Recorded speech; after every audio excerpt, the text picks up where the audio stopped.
thanks to our group for that great discussion. It was good to meet you all. We had Bill McClone in the group. We had Wayne, Peter, Britry, and Mark Dougal. So our group dominantly works with or partners with SaaS rather than has their own.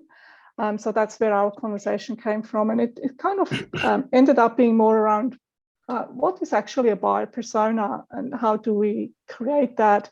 And so having had a marketing background provided the insight that personas are demographics-based behavioral characteristics, but we also found through the conversation that, particularly driven by Wayne, that we could also have characteristics around problems that a customer has. So it's not just the behavioral and the demographic sides of things.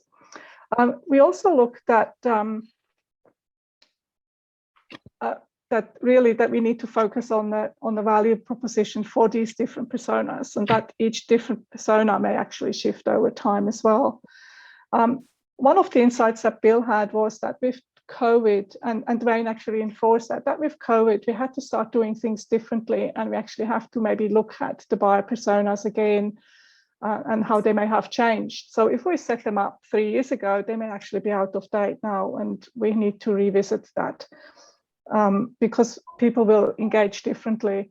And what I can add to this is the way I work as a contractor with companies,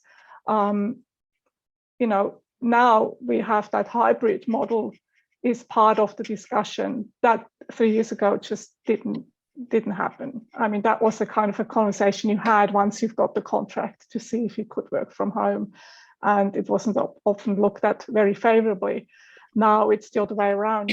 People accept that you work 3 or 4 days a week from home, and they might want you to come in for 1 week, or you have a different kind of flexibility. So I think from that perspective, that whole buyer persona really has shifted. And COVID has been really pushing that along. Wayne mentioned to him that he never advertised before, and with COVID, he started to have a presence again with his customers and start to communicate. So for him, communication and targeted communications with his customers was becoming more important. And he said he was able to put up prices despite COVID, and customers were remaining with him. So I think he mentioned that I hope Wayne can say that you had a price increase of 8% and customer retention, which is fantastic. That's great, Claudia. Yeah, absolutely great that when you were expanding on your definition of buyer personas, that you talk about problems. That's a really, really key point. The other one is your customers' budget usage and purchase consumption patterns as well, and how you can actually progress them through your proposition, your packages. What's that journey? So essentially you're matching your revenue growth with the growth journey of your buyer personas, and when you tie that together, that makes for a very, very effective and long-lasting customer.